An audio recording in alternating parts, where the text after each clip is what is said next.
안녕하세요. TV닥터 건강클리닉의 연규옥입니다. 안녕하세요. 김윤재입니다. 네, 원래 봄철에 증가해서 이 가을철에는 감소하게 되는 A형 간염. 그런데 올해는 좀 상황이 달랐습니다. 여름에서 가을로 넘어가는 사이에 발병 환자들이 많았고요. 그때 이제 병원에 입원한 사람들도 많았습니다. 네, 맞습니다. 원인은 조개젖으로 밝혀졌는데요. 얼마나 환자가 늘었나 봤더니 작년 같은 기간보다 약 8배 가까이 늘었다고 합니다. 네, 맞습니다. 일단 감염되고 나면 특별한 치료제가 없어서 예방이 가장 중요하다고 하는데요. 오늘은 A형 간염에 대해서 자세히 알아보도록 하겠습니다. 먼저 오늘 함께해 주실 분 화면으로 소개해 드릴게요. 간은 우리 몸에서 가장 큰 장기로 무게가 약 1,500g에 달하며 인체의 화학공장 역할을 한다. 체외에서 유입되거나 체내에서 생성된 호르몬 등 각종 물질들을 가공 처리하고 중요한 물질들을 합성 공급하는 간은 이런 역할 때문에 인체의 화학공장으로 불리기도 한다. 간은 일반 사람들이 그냥 단순히 술이나 약을 해독하는 그런 장기로 알고 있는데 그 외에도 여러 가지 기능을 하고 있습니다. 첫 번째는 탄수화물이나 지질의 대사에 관여를 하고 그리고 지방을 분해하는 담즙의 생산, 분비하는 역할을 하고 비타민의 활성화에도 관여하고 있습니다. 이렇게 중요한 간 건강에 최근 빨간불이 켜졌다. A형 간염으로 인한 급성 간염이 급증하고 있기 때문이다. 질병관리본부 통계에 따르면 올해 1월부터 8월 말까지 총 13,000여 명의 환자가 신고됐는데 이는 지난해 같은 기간보다 약 7.7배 증가한 수치다. A형 간염은 지금 제1군 법정 감염병으로 지정된 질환으로 입으로 통해서 침투해서 간에 증식해서 증상을 나타내는 질환입니다. 보통 설사, 고열, 그리고 상부 불편감, 식욕 부진 등의 증상이 나타나고 성인에서는 70% 정도 황달 증상이 동반되고 있습니다. A형 간염은 분변으로 인해 사람에게서 사람으로 또는 바이러스에 오염된 음식물을 통해 전염된다. 최근에는 조개젖 섭취가 원인으로 지목되면서 이슈가 되기도 했다. 감염되면 고열과 권태감, 식욕 부진, 오심, 복부 불쾌감, 흑색뇨 등이 나타나며 70% 정도에서 황달이 동반된다. 최근에는 조개젖 섭취에 의해서 증상이 나타나는 걸로 밝혀졌기 때문에 당분간은 조개젖 섭취를 중단해야 됩니다. 그리고 A형 간염 환자와 접촉을 했다면 2주 이내에 예방 접종을 하는 게 효과적이고 가장 중요한 거는 항체가 없는 분들은 미리미리 예방 접종을 하는 게 가장 중요합니다. A형 간염은 2014년부터 국가 예방접종 대상에 포함돼 2012년 이후 출생 영유아는 무료 예방접종이 가능하다. 가족 중에 A형 간염을 앓은 환자가 있으면 접촉 후 일주일 이내에 백신 접종을 하는 것이 사후 예방책으로 효과적인데 오늘 TV닥터 건강클리닉에서는 최근 증가하고 있는 A형 간염이 어떤 질환인지 그리고 어떻게 치료하는지 소화기내과 전문의 이종호 과장과 함께 자세히 알아본다. 네, 인간에게 발생하는 다양한 바이러스 질환들은 그 위생 상태가 좋아지면서 발병률이 좀 줄어들거나 아니면 사라지기도 하는데요. 그런데 A형 간염의 경우는 되레 발병률이 늘고 있어서 좀 참으로 걱정되는 부분입니다. 네, 맞습니다. 이번 A형 간염 급증의 원인으로 지목된 조개젖 역시 생활 폐수 탓으로 알려져 있는데요. 정부에서는 안정성이 확보될 때까지 당분간 조개젖 섭취를 삼가할 것을 당부하고 있습니다. 네, 맞습니다. 지금은 소강 상태긴 하지만 아직 안심할 단계는 아니라고 하는데요. 그 환자 급증으로 많은 분들이 궁금증을 갖고 있는 A형 간염에 대해서 오늘 자세히 알아보겠습니다. 앞서 화면으로 소개해드렸던 이종호 과장 스튜디오에 함께하고 있습니다. 과장님 어서 오세요. 네, 안녕하세요. 네, 반갑습니다. 이 간염을 제대로 이제 치료하지 않으면 간경화도 더욱더 심각해질 경우에는 간암으로까지 이 발전을 할 수 있다고 하는데요. 꼭 치료를 해야 되는 질환인 것 같습니다. 그런데 이 간염에는 몇 가지 또 종류가 있다고요. 예, 맞습니다. 간염은 A형부터 E형까지 모두 5가지가 보고되고 있고 우리나라에서는 다들 아시겠지만 A형, B형, C형 이 3가지가 많이 보고되고 있습니다. D형 간염 같은 경우는 B형 간염과 중복 간염으로 많이 보고가 되고 있고 E형 간염은 드물게 우리나라에서 보고가 되고 있습니다. 먼저 자료를 보면서 말씀드리도록 하겠습니다. B형 간염 바이러스는 DNA 바이러스이고 나머지 4가지는 모두 RNA 바이러스로 감염이 됩니다. 전염 경로 같은 경우는 B형, C형, D형은 비경구적 감염, 그러니까 주사나 혈액이나 그 체액을 통해서 감염이 되고 A형과 E형이 경구 감염으로 전염이 되게 되어 있습니다. 그리고 잠복기는 2주에서 6개월로 차이를 보이고 있습니다. 그리고 중요한 것은 간경변으로 진행할 수 있는 만성화 여부를 보는 건데 B형, C형, D형만이 만성화로 간다고 보고가 되고 있습니다. 오늘 알아볼 A형 감염 질환은 만성화로 가지 않고 사망률 또한 0.5% 이하, 0.1%로 보고되고 있습니다. 네, 그중에서도 오늘은 A형 간염에 대해서 알아볼 텐데요. 이 바이러스가 발견된 지 오래된 바이러스인가요? 네, 맞습니다. 발견된 지는 오래되었습니다. 1973년 A형 간염 환자에서 대변에서 처음으로 검출이 되었고 세계보건기구 발표에 따르면 매년 약 140만 명의 환자가 발생하고 있다고 보고하고 있습니다. 그리고 A형 간염 바이러스 같은 경우는 생존 능력이 아주 강한 바이러스로 알려져 있고 자료를 보면서 말씀드리도록 하겠습니다. pH 1인 산성 환경에서 2시간 생존이 가능합니다. 이 말뜻은 사람 입으로 침투한 바이러스가 폐하 1.5에서 3 사이인 위산의 공격에서도 살아남을 수 있다는 것을 뜻합니다. 그리고 바이러스가 생존하기 좀 어려운 환경인 건조한 환경에서 25도씨에서 한 달 동안 생존이 가능하고 그리고 42% 습도이거나 영하 20도 이하인 환경에서도 수년간 보관이 가능하다고 보고되고 있습니다. 열에도 안정적이긴 한데 60도에서 1시간 이상 생존이 가능하다고 알려져 있습니다. 하지만 그 A형 간염 바이러스도 비활성화되는 경우가 있습니다. 보시면은 1.1와트 자외선에서 1분 동안 비활성화된다는 것이 보고되고 있고 그리고 포르말린이나 염소에서도 A형 간염 바이러스는 비활성화됩니다. 그리고 아까 말씀드렸듯이 60도에서는 1시간 이상 생존이 가능하지만 85도씨 이상의 열에서는 1분 안에 비활성화된다고 보고되고 있고 이 85도씨 이상에서 비활성화된다는 사실은 A형 간염 예방에 있어서 중요한 정보가 되겠습니다. 네. 그리고 또 가장 중요한 건 아무래도 감염 경로일 텐데요. 이번 케이스만 보더라도 이제 조개저 때문에 이제 감염이 됐었는데 음식이 좀 중요할 것 같습니다. 네, 맞습니다. 올해는 조개적 섭취로 인해서 많은 환자들이 발생이 했고, 그 조개적 섭취로 인한 감염 증가의 그 증거들은 제가 뒤에서 자세하게 설명드리도록 하겠습니다. 이것에서 알 수 있듯이 대부분 경구 섭취로 인해서 감염이 됐는데, 자료를 보시면은 사람과 사람 사이에 전염되는 경로는 대부분 감염자의 대변에 오염된 물이나 음식 등을 섭취하면서 경구를 통해 감염이 됩니다. 또한 A형 간염 환자의 직접 접촉을 통해서도 감염이 됩니다. 그렇기 때문에 가족 또는 직장 동료에게 전파가 되기 쉽고 인구 밀도가 높은 군대, 보육시설, 고아원에도 집단으로 발생하는 경우가 생기고 있습니다. 그래서 A형 간염 환자가 내원한 경우에는 최근에 뭐 예식장이나 뷔페 식당 같은 사람이 많은 곳에 갔다 온 적이 있는지 확인하는 것이 중요하겠습니다.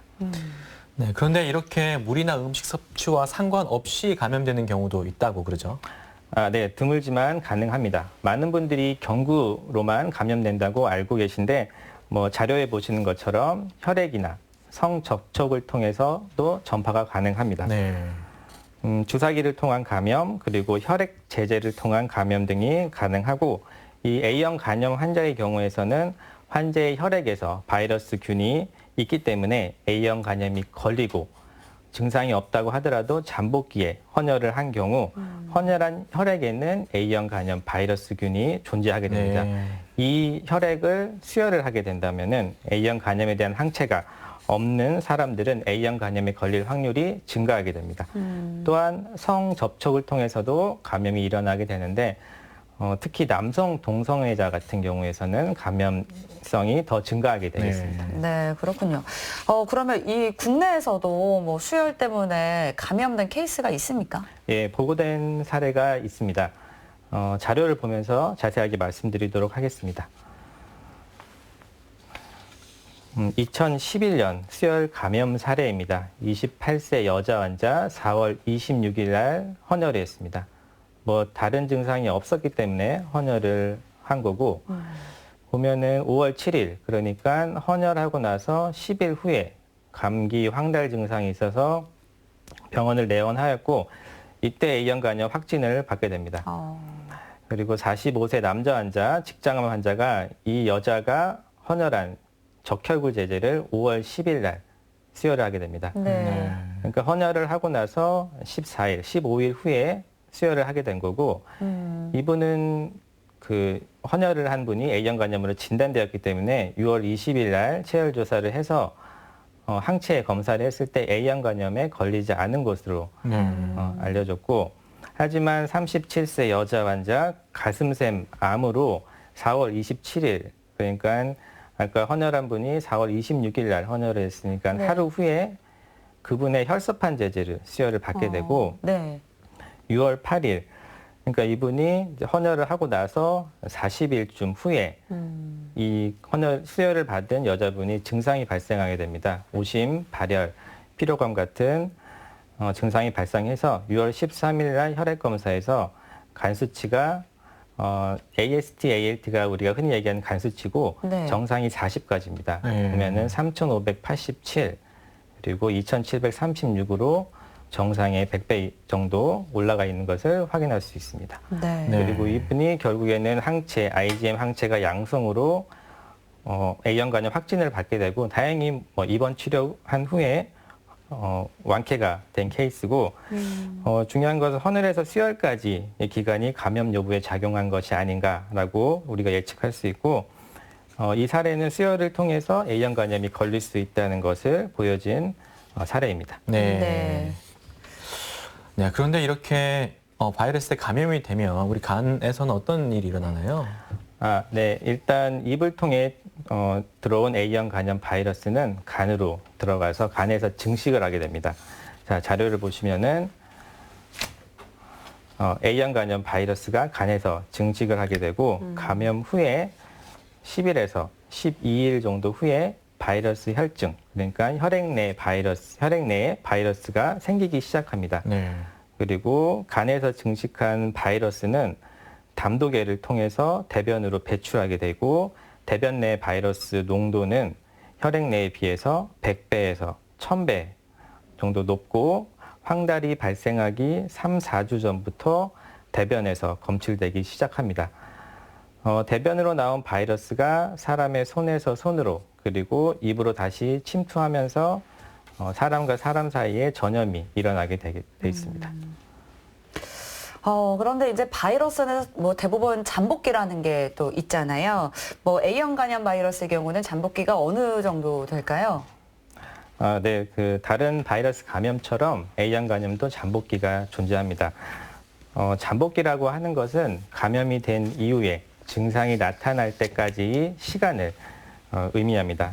예, 자료를 다시 보시면은 감염이 일어난 시점에서 이 증상이 발생하기 전까지 기간을 잠복기라고 우리가 부르고 있습니다.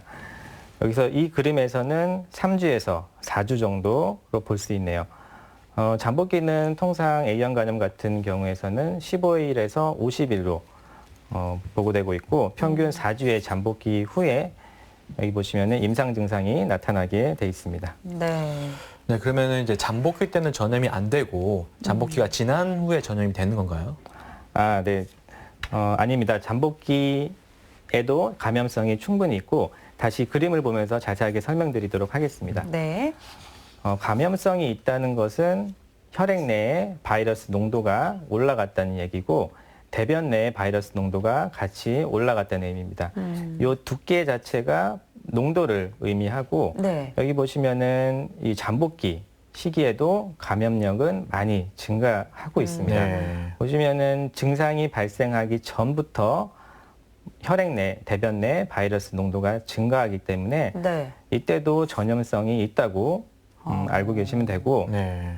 통상적으로 임상 증상이 나타나기 2주 전에 혈액 내의 바이러스 농도가 높고 대변 내 농도가 높기 때문에 이때 가장 전염성이 높다고 생각하면 되겠습니다.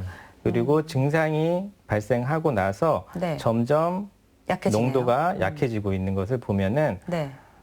임상 증상이 생긴 후 일주일 정도까지를 우리가 전염성이 있다고 알고 있고, 정리를 하자면은 그 임상 증상이 나타나기 2주 전부터, 그리고 임상 증상이 나타나고 일주일 후까지 전염성이 있다고 보면 됩니다. 네, 그렇군요.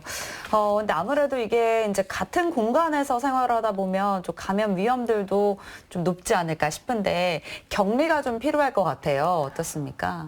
네, 맞습니다. 아무래도 접촉을 통해서 A형 간염 바이러스가 감염되기 때문에 격리가 꼭 필요하고 법으로도 딱 정해져 있습니다. 법으로 정해진 것은 격리 기간은 설사가 멈추고 나서 증상이 발생한 날로부터 일주일까지를 격리를 한다고 원칙적으로 정하고 있습니다. 여기서 증상이 발생한 날이라는 것은 간 수치 상승이 확인된 날 또는 황달이 발생한 날로 정의를 할 수 있습니다. 네. 자, 아까 보여드렸던 그림을 다시 보시면은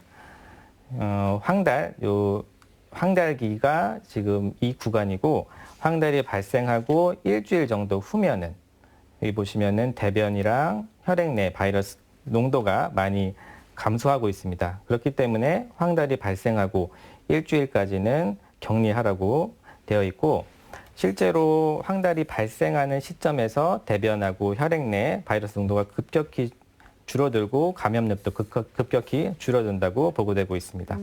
그러니까 황달이 발생하면은 전염성이 거의 없다고 생각하시면 됩니다. 네. 실제로 뭐 증상이 발생하고 병원에 내원했을 때 그분들은 보통 증상이 있는 분들이기 때문에 이미 외부에서 전염성이 있는 상태에서 생활하다가 병원에 오셔서는 거의 전염성이 없는 상태로 내원하는 분들이 많습니다. 네.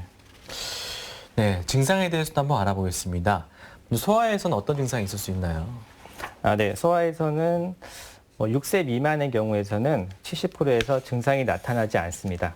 네. 증상은 소아 같은 경우는 코감기, 설사 같은 이런 비특이적인 증상이 많이 발생하고, A형 간염이 특이적인 증상인 황달 같은 경우도 10% 이하에서 발생한다고 보고가 되고 있습니다.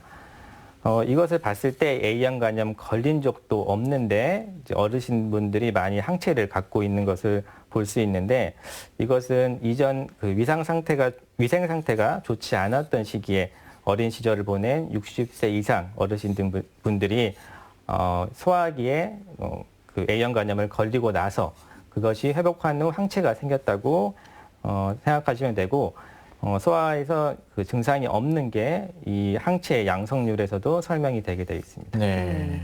소아의 경우에는 70% 증상이 나타나지 않는데 그렇다면 성인의 경우는 좀 어떤지 궁금합니다. 어떤 증상들이 발생하나요?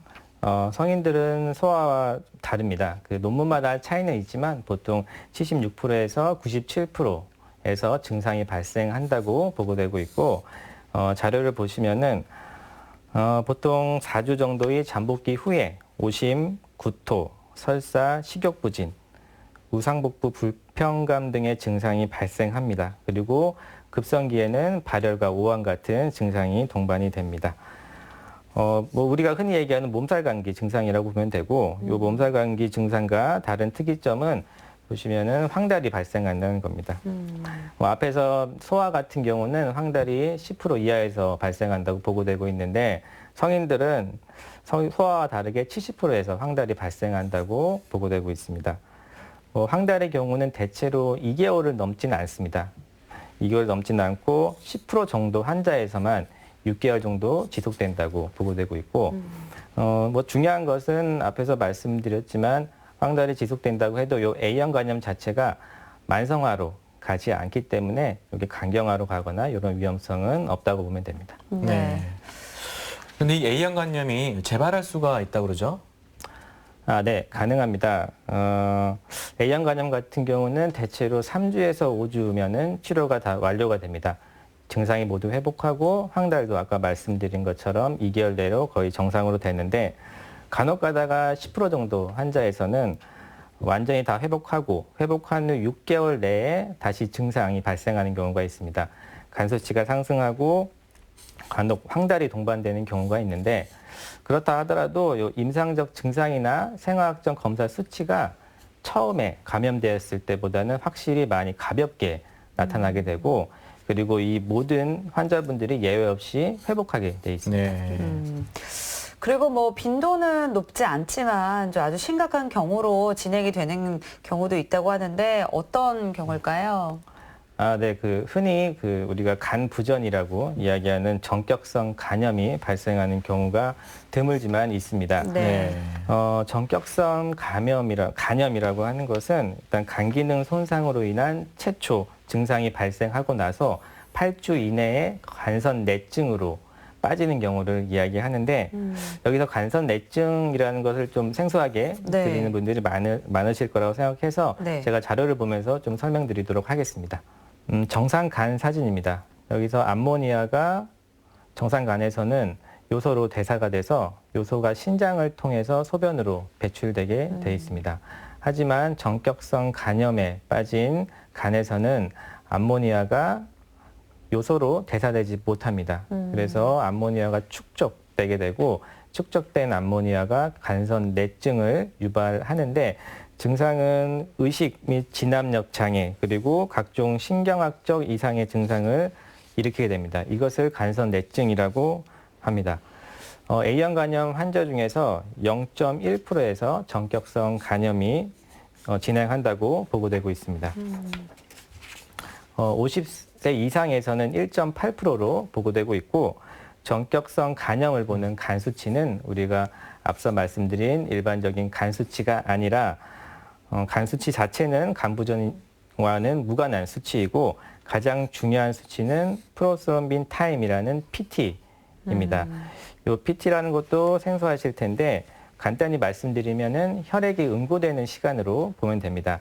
이 간이 하는 역할 중에 하나가 혈액 응고인자를 합성하는 역할이기 때문에 이 간 부전에 빠지게 되면은 혈액 응고를 하는 능력이 많이 떨어져서 PT 시간이 연장되게 됩니다. PT가 40% 이하로 연장된다면은 간 부전 위험성이 있다고 판단해야 합니다. 네.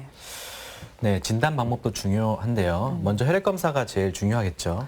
네, 맞습니다. 혈액 검사로 A형 간염은 진단을 하고 있고 항체 검사를 통해서 확진을 하게 되어 있습니다.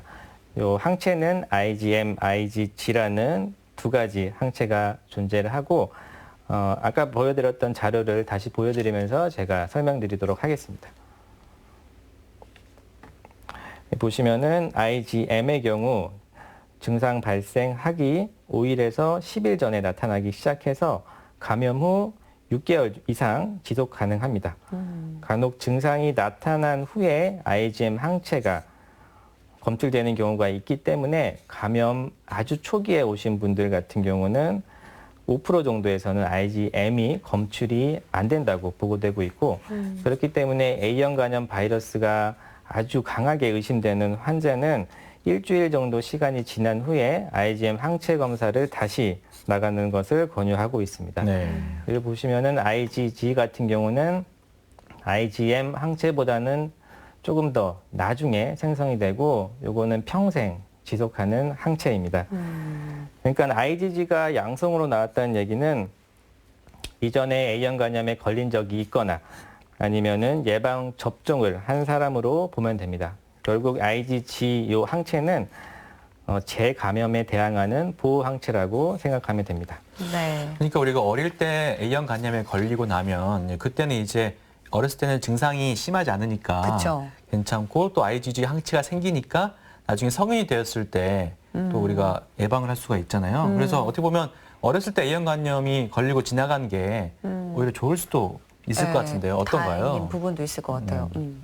그렇기 때문에 이제 소화기에 앓고 지나간 분들은 항체가 양성이 나오기 때문에 더 감염되는 게 없습니다. 네. 그렇기 때문에 우리 60세 이상 어르신들은 항체 양성률이 굉장히 높기 때문에 거의 환자들이 거의 없다고 보면 됩니다. 네. 그래서 어떻게 말씀하신 것처럼 어릴 때 걸린다고 하면은 증상 없이 지나가기 때문에 네. 그것도 다행이라고 생각되는데 네. 그래도 이제 항체가 없는 지금 같은 환경에서는 20대, 40대 환자분들 같은 경우는 항체가 많이 없기 때문에 네. 그 상태에서 어린 아이들한테 감염이 되게 되면 더 안 좋은 결과를 초래할 수 있기 때문에 이건 뭐 처음에 말씀드린 것처럼 예방이 가장 중요하다고 볼 수 있습니다. 네. 그렇죠. 그래도 이제 걸리지 않는 게 이제 또 가장 그렇죠. 중요하겠습니다.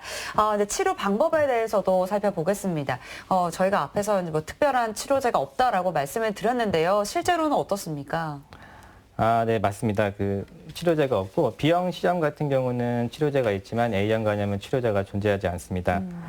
뭐 증상에 맞춰서 대증요법을 시행을 해야 되고 식사를 잘 못하고 수액을 맞는 치료가 필요하다면 입원을 해야 되고 그리고 무리한 운동을 삼가하고 술을 자제하는 것을 저희가 권유드리고 있습니다. 아주 중요한 것은 이제 아까 말씀드렸던 0.1%에서 발생하는 전격성 간염인데 이 경우는 좀 이야기가 달라집니다. 전격성 간염 가능성이 있으면은 가장 중요한 것은 간이식을 빨리 준비해야 되고 환자를 치료하면서 아까 말씀드린 PT 요 수치가 시간이 연장되게 된다면은 빨리 간이식이 가능한 병원으로 환자를 이송하는 게 중요하고 발생률이 0.1%밖에 안 된다고 하더라도 항상 전격성 간염으로 갈 수 있다는 생각을 가지고 환자를 치료하는 것이 가장 중요하겠습니다. 네. 네. 일단은 증상에 대한 치료밖에 없기 때문에 치료가 쉽지 않을 것으로 생각이 되는데요. 그래서 최근에 그 발생자 수가 급격하게 증가한 것으로 알고 있는데 빈도가 어느 정도 되나요? 네. 일단 1998년 그 대한간악회 조사 보고에 따르면은 1997년 후반부터 청소년층, 청년층을 중심으로 환자 수가 많이 증가했다고 보고하고 있고 실제로는 2000년에 그 A형 간염이 전염병으로 지정되었기 때문에 질병관리본부에서는 발생자 수를 2001년부터 집계를 하고 있습니다. 자료를 보면서 저희가 말씀드리도록 하겠습니다. 2001년부터 A형 간염 바이러스 환자가 집계되고 있고 점점 2009년까지 15,231명까지 점점 증가한 것을 알 수 있습니다. 네. 이것은 항체가 없는 감수성이 있는 환자분들이 증가하면서 생긴 결과라고 볼 수 있고 이 이후로 예방접종이 활성화되면서 점점 환자 수가 줄어든 것을 볼 수 있습니다. 네. 2014년 이후 자료를 보면은 2014년에 1,307명에서 점점 증가하다가 올해 2019년 9월 6일까지 집계를 보면은 2018년 2,437명보다 지금 14,214명으로 계산하면 6배 정도 와. 환자가 증가한 것을 알 수 있습니다. 네. 네.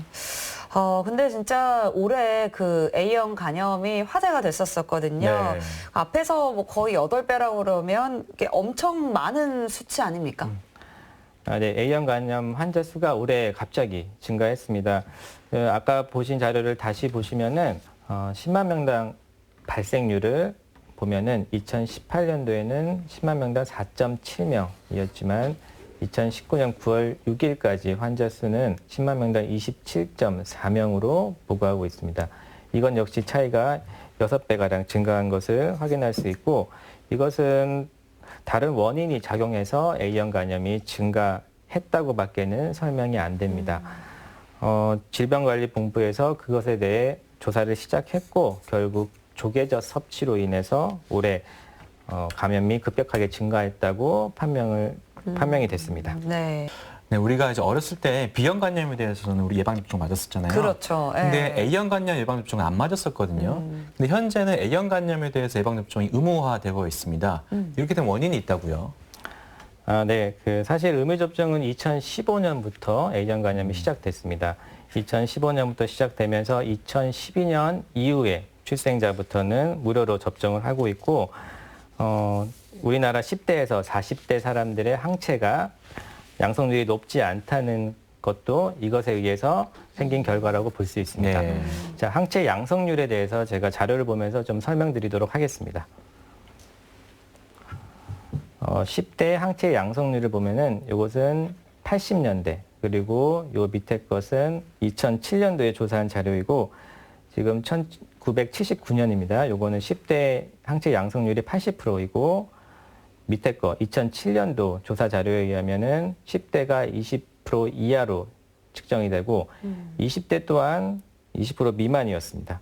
이것은 어린 연령에서의 A형 간염 발생 감소로 인해서 면역을 획득한 사람의 비율이 감소한 것을 의미합니다.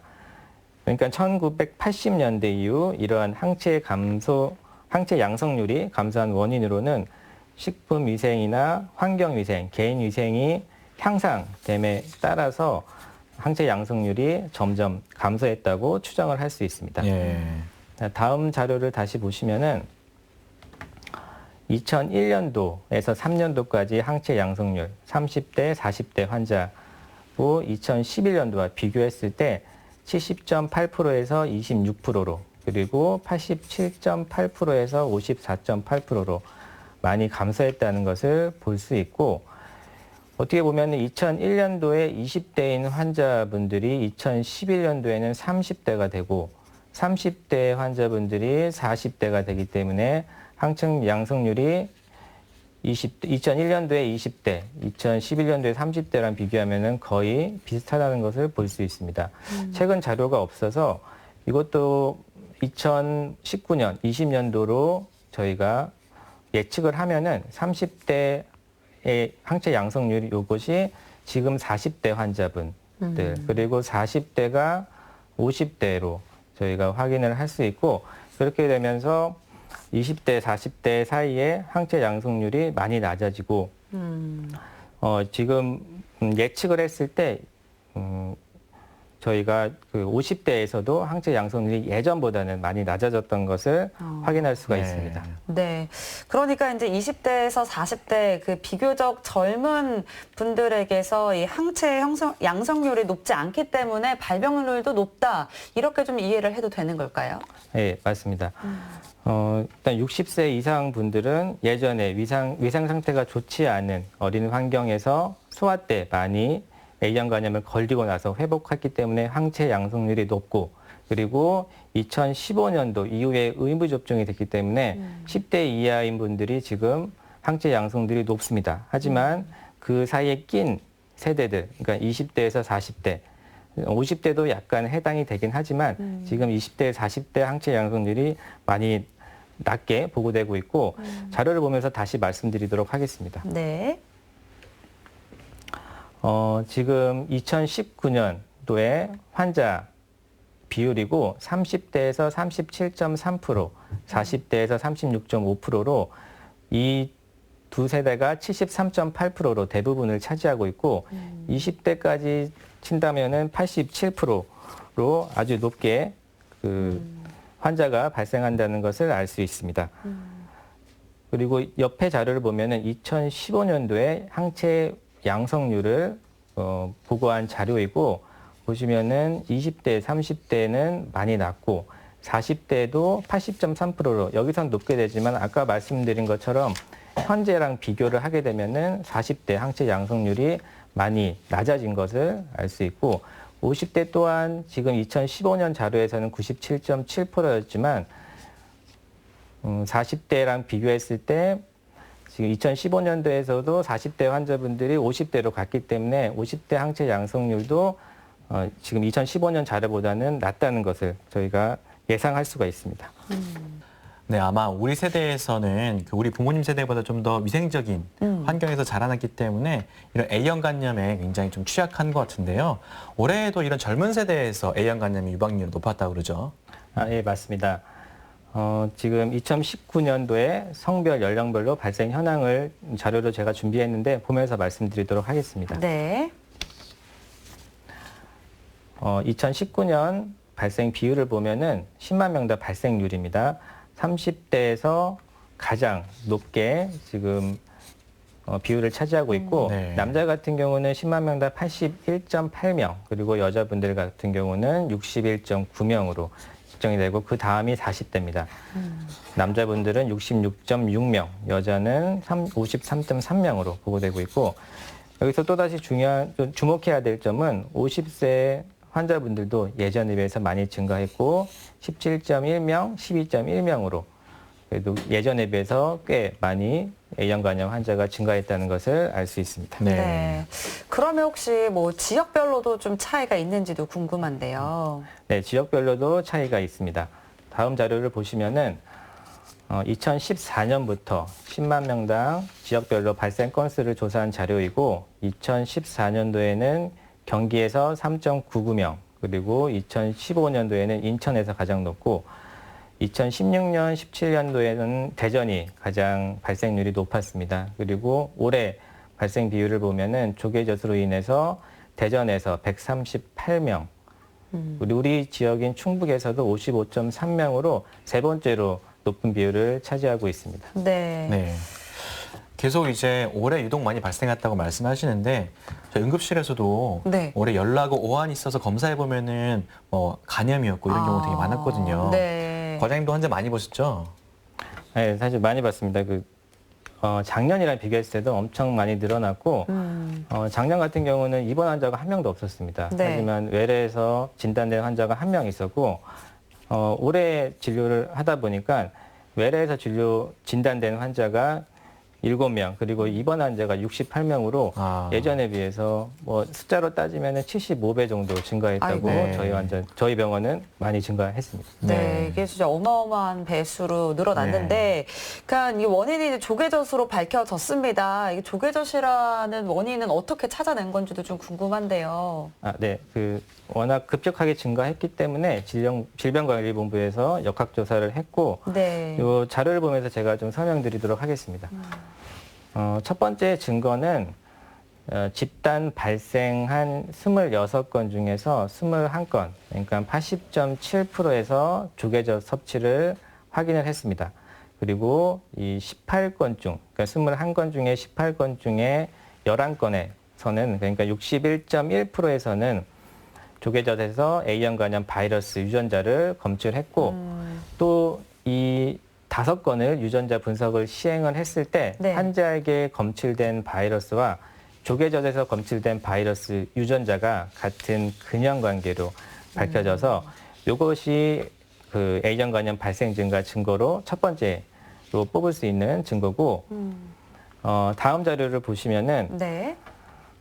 질병관리본부에서 통계낸 자료이고 5월 29일 날 조계젓 제공이 시작합니다. 그리고 4주 후부터 6월 말부터 증상이 생기는 환자가 보고되고 있고, 아까 말씀드린 것처럼 잠복기가 4주라고 말씀드렸습니다. 그렇기 네. 때문에 때문에 조계젓 제공이 시작한 후 4주 후에 환자가 발생했고, 조계젓 제공을 중지한 7월 16일부터 따지게 되면은 이때 4주, 그러니까 8월 말에서는 환자 보고된 게 없습니다. 그렇기 때문에 조계젓으로 인해서 A형 간염 발생률이 증가했다는 이게 두 번째 증거입니다.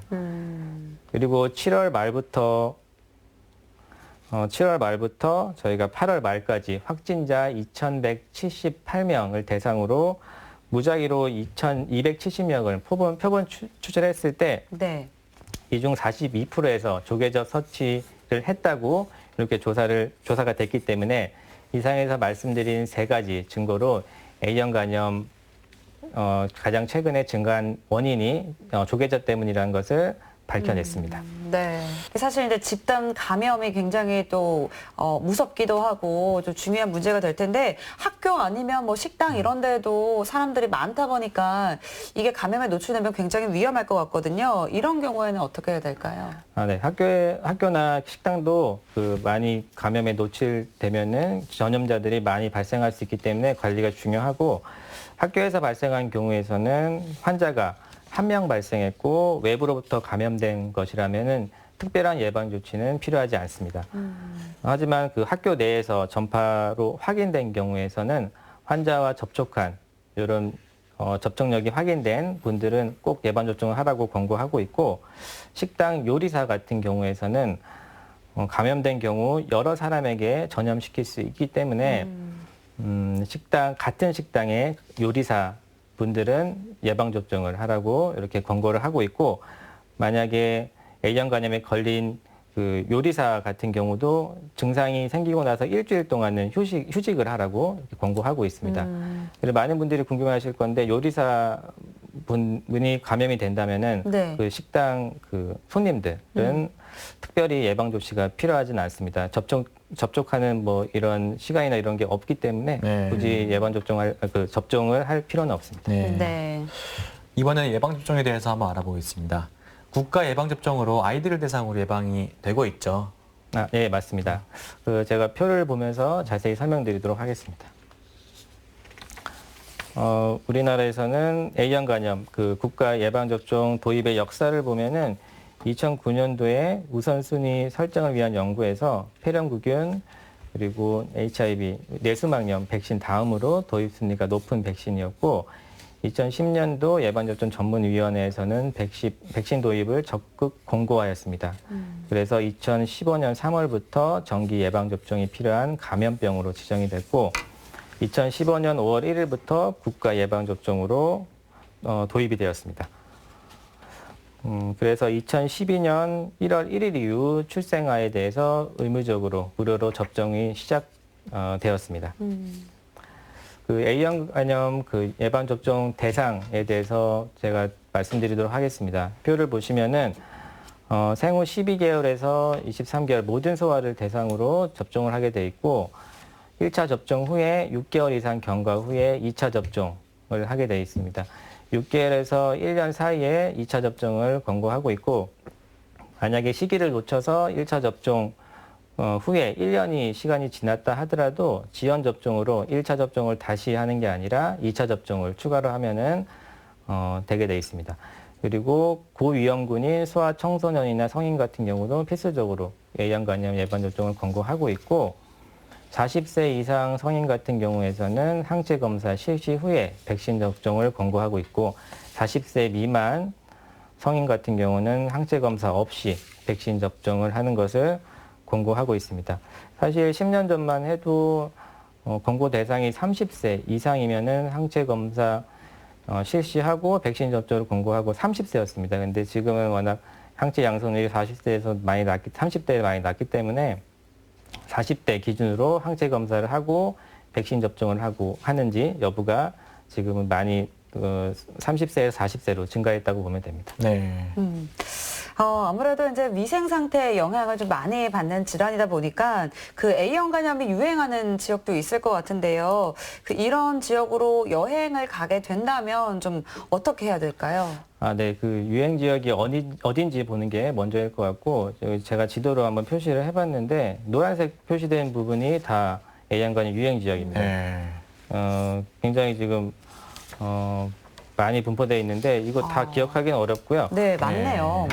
지금 뭐 간단히 말씀드리면 이제 선진국 그러니까 뭐 서유럽, 북유럽, 미국, 캐나다, 뉴질랜드, 호주, 일본 이것을 제외하고는 다 그냥 유행 지역으로 보면 됩니다. 네. 그렇기 때문에 이거 이외에 가는 분들은 여행 계획을 하는 즉시 접종을 하도록 권고를 하고 있고 출발하는 당일이라도 백신 접종을 권유를 하고 있습니다. 만약에 출발일이 2주 이내로 남았다면은 그 만성 간질환이나 이런 고위험군 같은 환자분들은 면역 글로불린과 백신을 같이 투여하라고 저희가 권고를 하고 있습니다. 네.